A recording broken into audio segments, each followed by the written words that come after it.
Invitarme a mí. Y bueno, y sobre todo gracias a los que habéis venido aquí a aguantarnos a nosotros, que lo que hacemos estos días es intentar trabajar para que ustedes estén mejor. Voy a intentar hacer un poco una actualización, os voy a contar lo que dicen las guías y los nuevos tratamientos que vamos, o que ya se están utilizando muchas veces, o que, o que vamos a ir utilizando en un futuro. Pero antes que nada os voy a explicar qué es lo que son los linfomas, ¿no? Porque algunos lo conocerán y otros no. Entonces, ¿de dónde vienen? Pues los linfomas, en cuanto a la ontogenia de las células B, que es las que tendríamos en este diagrama, nos encontramos que serían células que van evolucionando y pasando por distintas etapas. Primero se pueden formar la médula, en los ganglios linfáticos, y a medida que van ahí avanzando, van ahí dando los distintos tipos de neoplasia. La zona folicular, parafolicular, o después ya más, una vez que avanzamos en los ciclos, pues la sangre periférica y pudiendo llegar al mieloma, que sería la célula más madura que tendríamos en este caso. Esta es la clasificación última de la OMS, que es lo que María José ha dicho, 70, 80, 100 tipos de linfoma. Bueno, esto cuando lo actualicen van a duplicarse probablemente, como ya ocurrió en la anterior, ¿vale? Ahora mismo hay más de 100 neoplasias linfoides, entre las cuales se incluyen los linfomas B, los linfomas T y los mielomas. Incluso también entran las histiocitosis o todas esas. Los nombres van a ir cambiando porque a medida que se van implementando las terapias, bueno, no las terapias, el diagnóstico genético y molecular, van cambiando de nombre, con lo cual nada más que tener el libro de la Organización Mundial de la Salud ya es un jaleo. Estos son los datos del 2020 de incidencia en España, ¿vale? Aquí tenemos que de las primeras posiciones, la novena sería los linfomas no Hodgkin, en la 23 tendríamos los mielomas y después un poco más para abajo los linfomas de Hodgkin, que de los cuales no voy a hablar, salvo que después queráis. ¿Esto qué quiere decir? Que si sumamos las patologías oncomatológicas, el porcentaje de pacientes es muy alto con respecto al total de los pacientes con cáncer.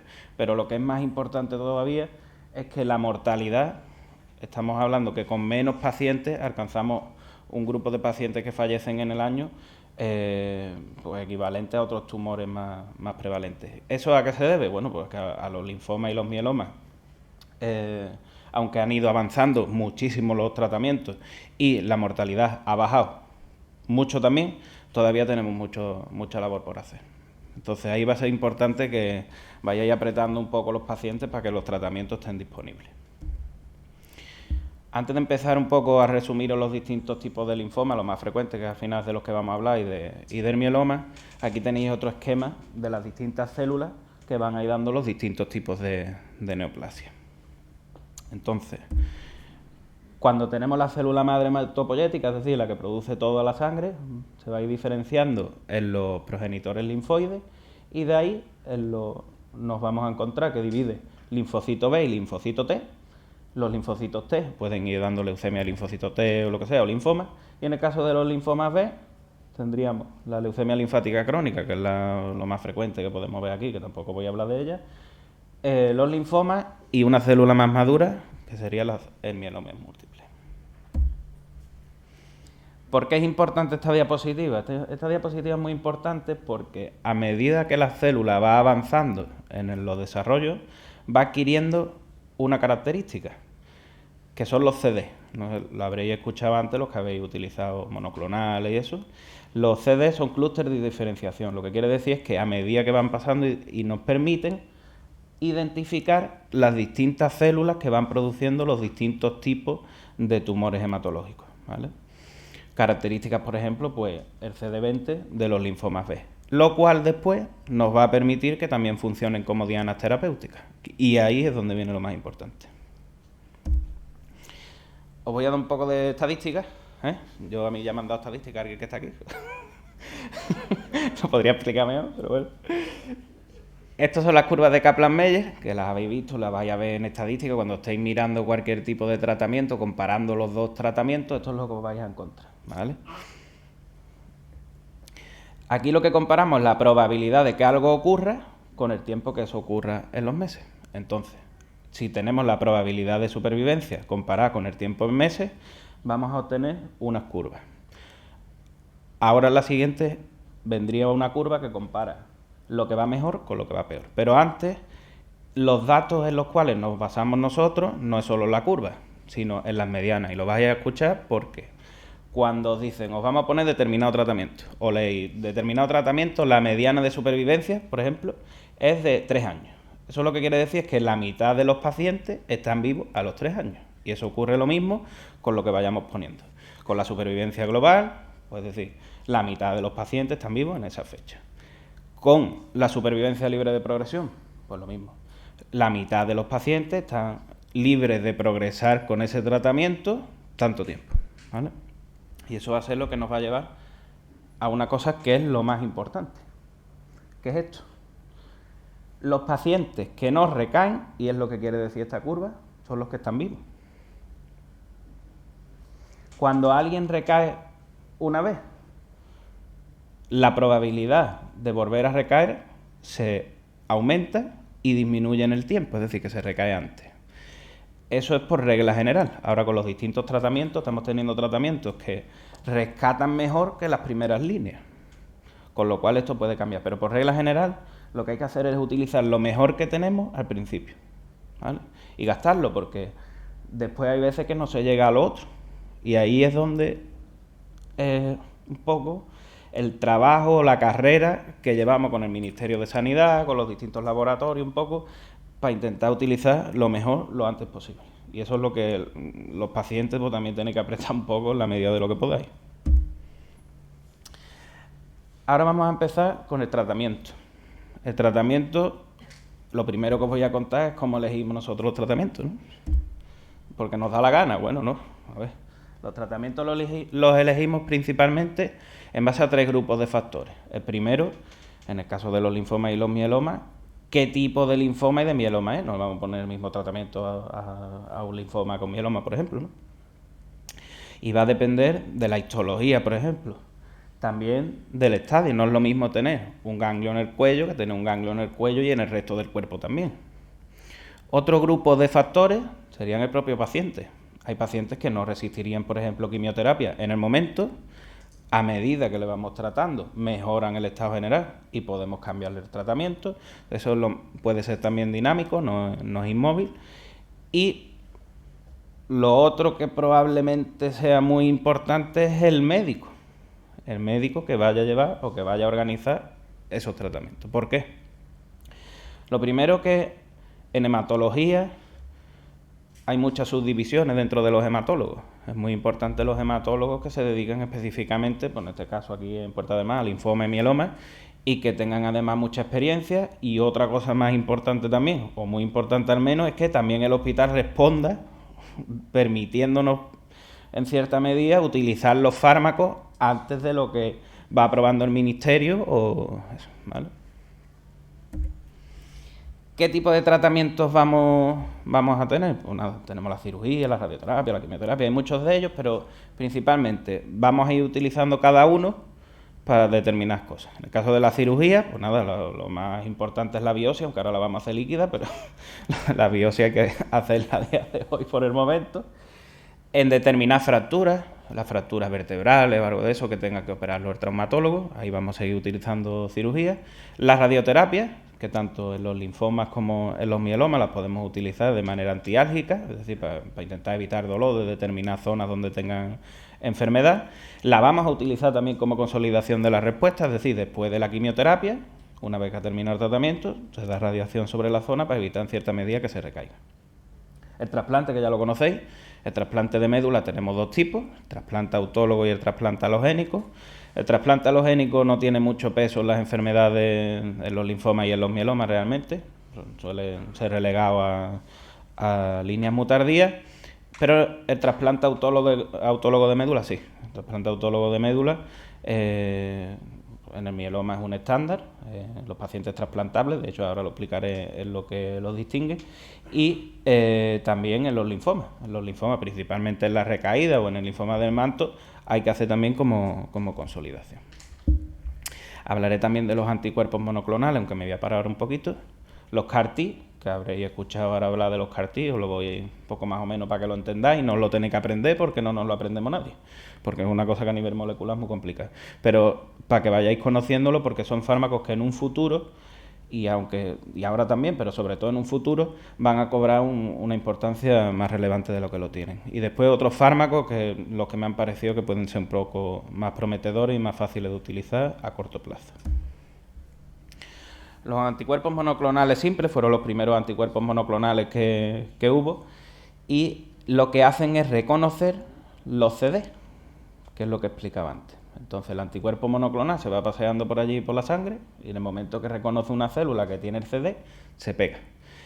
A día de hoy, o el primero que empezamos a utilizar en hematología fue rituximab, o de los pacientes que haya con linfoma, pues casi todos lo habrán tenido, y eso ya han ido desarrollando nuevos anticuerpos monoclonales. El mismo rituximab tiene una evolución también, que es el obinutuzumab. Tenemos también tratamientos para CD19, tenemos tratamientos para el mieloma. Ya mieloma tiene anticuerpos monoclonales, anti-CD38 en este caso, tenemos 2. Y una cosa que ha ido también variando con los anticuerpos monoclonales es la vía de administración. Ya la vía de administración de los anticuerpos monoclonales no tiene por qué ser en vena de un gotero de muchísimas horas, sino que ya hay algunos anticuerpos monoclonales que te pinchan la barriga y te vas para tu casa. Con lo cual, incluso los antiguos, como el rituximab, han ido avanzando con el tiempo.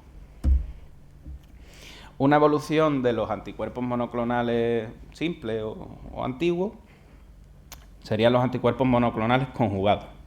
El anticuerpo monoclonal conjugado lo que tiene es el anticuerpo monoclonal que conocemos y después lleva unido una zona que hace que, en este caso, por ejemplo, sería la monometilauristatina, que es un tipo de quimioterapia que una vez que está en la célula se libera y destruye la célula desde dentro. Con lo cual tienen dos efectos, el propio del anticuerpo monoclonal y el de la actividad, digamos, asesina. Aquí en este caso pues tendríamos el polatuzumab, que es un anti-CD79, tendríamos ebrentuximab para el linfoma de Hodgkin, que es un anti-CD30, y también podríamos conjugarlo con otras moléculas, no solo con quimioterapia. El cebalin, por ejemplo, es un anticuerpo monoclonal que va unido a un isótopo radiactivo, al itrio. Entonces, al entrar en la célula, lo destruye desde dentro también, ¿vale?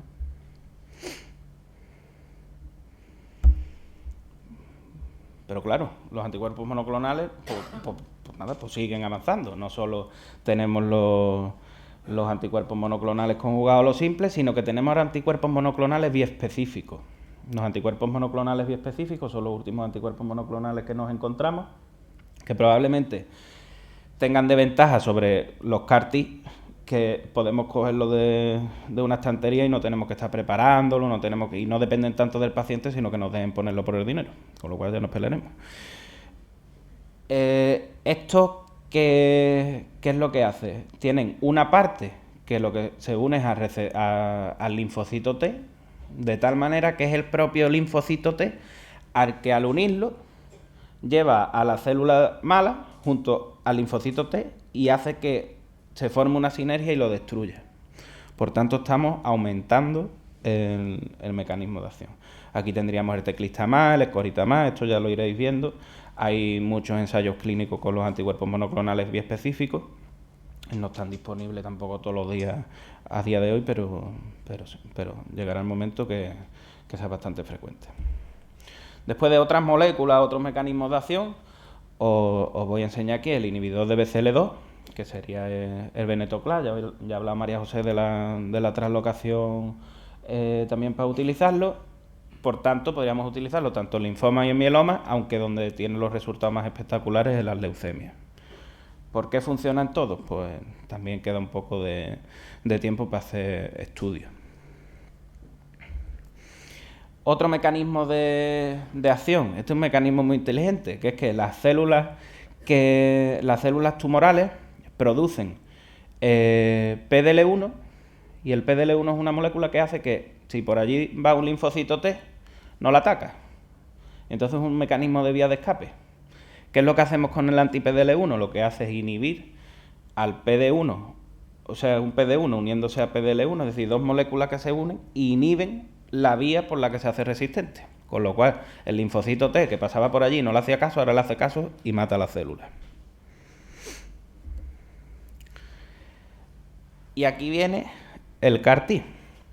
Voy a explicar un poco qué es lo que es el CAR-T. El CAR-T son linfocitos del propio paciente, con lo cual no hay que utilizar nada de nadie, que los modificamos genéticamente de tal manera que reconoce aquello que nosotros queremos que reconozca para que lo ataque. Y esos linfocitos se quedan dando mucho tiempo vueltas en el organismo. No tienen un efecto de duración corto, sino que empiezan a dar vueltas. Es muy importante. ¿Qué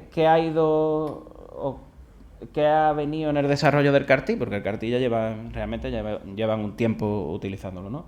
El CAR-T, lo que ha ido mejorando durante las distintas generaciones, lo más importante es la tolerancia, porque realmente el efecto del CAR-T tampoco ha ido cambiando tanto en cierta medida, sino que el problema, lo que hace es que se toleren mejor. ¿Y cómo lo hacemos? Pues lo que lo hacemos es con la parte de dentro de la célula ir modificándola para que no siente tan mal, ¿vale? Actualmente hay CAR-T para linfoma, para mieloma, para leucemia, hay para distintos tipos, ¿vale? Ahora voy a decir los que tenemos disponibles. Así sería como el procedimiento para hacer un CAR-T. Entonces lo que tendríamos que hacer es coger a un paciente, quitarle mediante una máquina de aféresis, lo mismo que os habéis hecho trasplante, mieloma, la misma máquina, pero en vez de coger las células madre CD34, pues cogemos los linfocitos T. Una vez que cogemos los linfocitos T, los llevamos al laboratorio, allí le hacemos una serie de magia, ¿sí?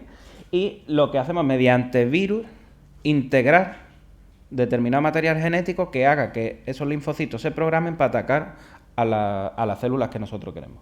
¿Qué limitaciones tienen? Lo primero, tenemos que encontrar una diana que atacar.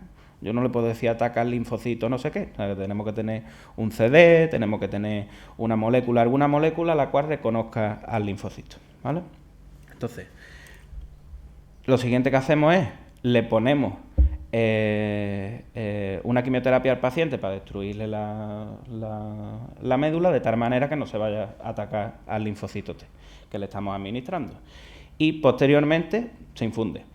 ¿Qué es importante? Aquí no podéis estar tomando corticoides los días previos, lo que es la preparación del CAR-T viene a durar entre una cosa y otra cerca de un mes, los linfocitos T del paciente tienen que estar más o menos bien porque es lo que después le vamos a... Entonces, tiene una serie de limitaciones que también hay que tenerla en cuenta. Ahora mismo, los fármacos que tiene aprobado de CAR-T, la agencia americana, la FDA del medicamento, tiene CAR-T para difuso de células grandes, linfoma folicular en recaída refractario, mieloma, leucemia linfoblástica y para linfoma del manto. El problema es que el linfoma del manto ahora han hecho el IPT, que lo acaban de hacer, que es el informe de posicionamiento terapéutico que hablaron antes, y lo ha denegado. Entonces, los IPT lo que hacen muchas veces es limitar en cierta medida el uso de los nuevos medicamentos.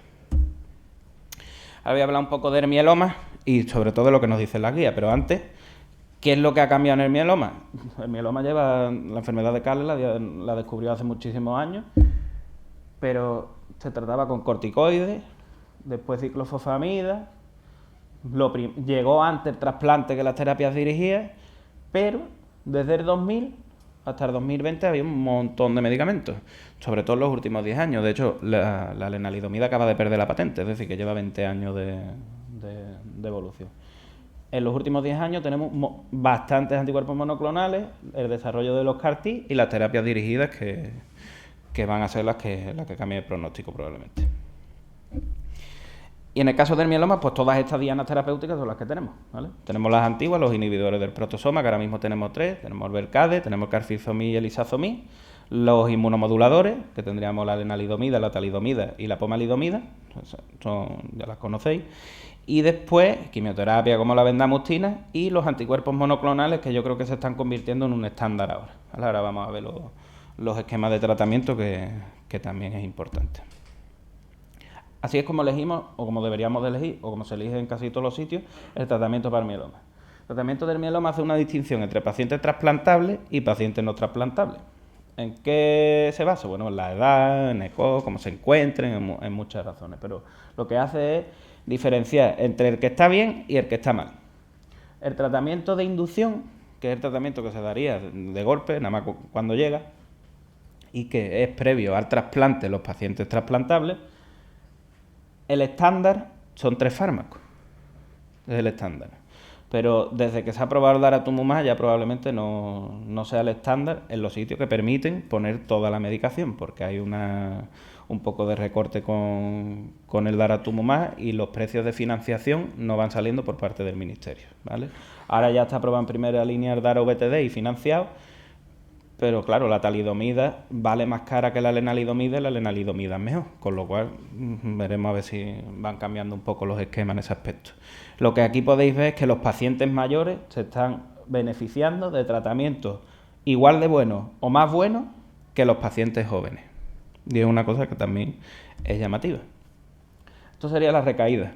Cuando alguien recae, porque el mieloma recae, ¿qué tratamiento utilizamos? Pues ahí están todos. Y dependiendo de lo que hayan recibido en la primera línea, de cuánto le hayan durado las respuestas, de la genética, de si han tenido doble trasplante, de si no, de muchas razones, vamos cambiando los distintos tipos de tratamientos y eligiendo un poco cuál le puede venir mejor a cada paciente, ¿vale? Ahí tenemos en cuenta pues desde la administración que sea oral o que no aguante la quimioterapia o hay muchas razones, ¿vale? Aquí llevamos un poco la ventaja en el tiempo los médicos con respecto al ministerio. El ministerio, para que nosotros podamos poner en la pública, la privada ocurre distinto, pero en la pública, un medicamento en combinación tiene que estar aprobada la propia combinación y tener precio la propia combinación. No vale con que el fármaco ya esté aprobado para 10 indicaciones o 10 esquemas previos, tiene que estar conjunto. Entonces no nos da tiempo de ir poniendo los fármacos antes que el ministerio lo arregle, ¿vale? En el caso de la genética en el mieloma, ya lo ha hablado la doctora Calazán, que iremos modificando un poco los tratamientos a medida que vayamos pudiendo. Una cosa muy importante, un cambio, es que el PET-TAC se está convirtiendo ya en el estándar de las pruebas de imagen y ya no solo hacemos el PET-TAC al principio y al final del tratamiento o cuando nos parece que hay una recaída, sino que también estamos mirando a mediados de haciendo un PET intermedio, de tal manera que podemos ver o evaluando cómo va el tratamiento, ¿vale? Y ahora voy a dar los linfomas un poco los más frecuentes del linfoma de No-Hodgkin. Hay un montón, ¿vale? En el difuso de células grandes, ahí lo que está y lo que pone es que es quimioterapia, inmunoquimioterapia, rituximab con quimioterapia pura y dura, y en determinadas alteraciones citogenéticas pues ajustar un poco más y ser un poco más incisivo en los tratamientos. La recaída lo mismo, pero yo creo que lo más importante viene aquí. Ya tratamientos, que además vienen del mieloma, por ejemplo, orales, tienen unas eficacias parecidas, incluso muchas veces mejores, que los propios tratamientos quimioterápicos. Por tanto, tomándote pastillas, con muchos menos efectos secundarios, vamos a conseguir resultados muy buenos. Aquí tendríamos la lenalidomida con el rituximab o la administración de mantenimiento con lenalidomida en los pacientes que ya han recibido tratamiento de linfoma difuso. Otra cosa que estamos haciendo también es unir a lo que ya había, no cambiarlo entero, sino unir a lo que ya había determinadas medicaciones que aumentan la supervivencia. Esto todavía está un poco en estudio, esto no es el estándar en ningún sitio, ¿vale? Pero es verdad que tenemos estudios que la adición, por ejemplo, de determinados subtipos de linfoma difuso de células grandes, estáis viendo ahí, duplica la supervivencia global, ¿vale? En el linfoma folicular, que también es un linfoma bastante frecuente, aquí, ¿qué es lo que hay que decidir? Lo primero que hay que decidir, y lo habéis visto los que tengáis linfoma folicular, es cuando se trata. Hay pacientes que se pueden llevar años sin necesidad de tratamiento, porque tengan baja carga tumoral, porque no tengan síntomas B, hay determinado. Ahora, ¿qué es lo que tendríamos que elegir? El estándar en los pacientes asintomáticos, nada, vigilarlo. Están agobiados, tienen que llevar a mi madre toda la semana, pero no le ponemos tratamiento, ¿vale? No le ponemos tratamiento. Entonces, ahí tiene una función bastante importante los ensayos clínicos, para investigar a ver si esos pacientes que se tratan previamente, y aquí ha habido varios ensayos de linfoma folicular en baja carga, si merece la pena o no tratarlo, y eso retrasa que se vayan a tratar o vayan a vivir más tiempo, ¿vale? El tratamiento estándar, nada. Al igual que en el linfoma difuso de células grandes, aunque aquí en el linfoma folicular ya tenemos ahora mismo aprobado el rituximab con la lenalidomida, es decir, que aquí en primera línea podíamos tratar linfomas foliculares con pastillas, inyección en la barriga, con lo cual es bastante alentador. Rituximab y lenalidomida en pacientes no tratados, y tenemos ensayos, ya hay varios ensayos, tanto en recaída como en primera línea con estos fármacos. Ahora voy a hablar del linfoma de la zona marginal, que el linfoma de la zona marginal hay muchísimos. Muchas veces es muy complicado y la genética cobra un papel muy importante para distinguirlo de otros grupos de linfomas, y aquí hacemos la distinción de linfoma gástrico o linfoma no gástrico. ¿Por qué? Porque en el linfoma gástrico está demostrado que la inflamación que produce el Helicobacter pylori es lo que hace que el linfoma se desarrolle. Entonces, qué casualidad. El tratamiento, el antibiótico, y quitar el Helicobacter. Es verdad que hay veces que no funciona o únicamente no funciona, pero es un tratamiento que tenemos que realizar. O sea, que podéis decir que hay linfomas que se curan con el antibiótico. Importante en el linfoma marginal, que también podemos poner otro tipo de tratamiento con rituximab, monoterapia o lo que sea, que también con el ibrutinib, que es un inhibidor oral de la tirosina quinasa de Bruton, estamos consiguiendo largo tiempo de remisión únicamente con muy pocos efectos secundarios, únicamente sangrado principalmente, pero muy leve. El linfoma de células del manto, que es un linfoma que en principio es el 5% de los linfomas que nos vamos a encontrar, pero, o sea, que es un linfoma muy raro, pero es un linfoma que tiene unos tratamientos con determinadas características. Lo primero es que es de los pocos linfomas que en primera línea los pacientes que se pueden trasplantar van a ir a trasplante. Entonces llevarían una quimioterapia, un trasplante de médula y un mantenimiento, que en este caso por lo normal que lo hagamos de 3 años en vez de 2. Aunque hay guías que recomiendan ahí un mantenimiento indefinido, que yo tampoco sé el por qué. En el momento que se producen recaídas del manto, pues tenemos o las quimioterapias, o los trasplantes, o ahora el CAR-T, aunque no lo hayan financiado, pero bueno, se aprobará en un principio. Pero tenemos también el ibrutinib. El ibrutinib produce una respuesta muy duradera, ibrutinib solo o en combinación con rituximab, terapia indefinida, en la recaída del linfoma del manto. También tenemos aprobado la lenalidomida. Esto un poco de propaganda. Se hizo un ensayo observacional a nivel nacional, ¿vale?, de los pacientes con linfoma del manto, y aquí fuimos los terceros de España en reclutamiento. Aunque ahí aparece el cuarto, que el primero es el que lo hizo, pero no metió enfermo, ¿vale? Bueno, y lo que he dicho, el ibrutinib, pero es que ya no es el ibrutinib solo, sino que probablemente, al igual que ha pasado en la LLC, la leucemia linfática crónica, el tratamiento de combinación del ibrutinib con el venetoclax en los pacientes, este ensayo es en los pacientes que tenían peor pronóstico en principio para el linfoma del manto, tiene mejores datos que con lo que lo compararon, con lo cual la terapia oral en este caso es muy importante, ¿vale? Ya os queda poco, que os queda una más. La macroglobulinemia de Waldenström, que ya para empezar el problema del nombre, ¿vale? ¿Qué es lo que hay que distinguir con la macroglobulinemia de Waldenström? Pues lo mismo que ocurre con el linfoma folicular, de cuándo tratarlo o cuándo no tratarlo, ¿vale? Una vez que ya hemos decidido que los pacientes tienen que tratarlo porque se pueden llevar diagnosticados y sin tratamiento de 5, 10, 15 años, es decir, que en 5, 10, 15 años imaginaros los de fármacos nuevos que pueden aparecer, con lo cual no es malo estar sin tratamiento. Aquí también distinguimos entre pacientes jóvenes que están bien o lo que sea y pacientes más mayores o que tienen más problemas. El estándar, en principio, sería rituximab con quimioterapia, con una u otra, ya dependiendo del estado general del paciente, o el ibrutinib. Esta es la guía europea y en primera línea le pone ibrutinib a todo el mundo. No creo tampoco que sea lo más adecuado porque la macroglobulinemia de Waldenström recae, puede volver a recaer y rescatar la ibrutinib es un poco más complicado, ¿vale? Entonces, los tratamientos con RDC o con clorambucilo también funcionan bastante bien. Y esta era la última diapositiva antes de esta, ¿vale? O sea que, muchas gracias.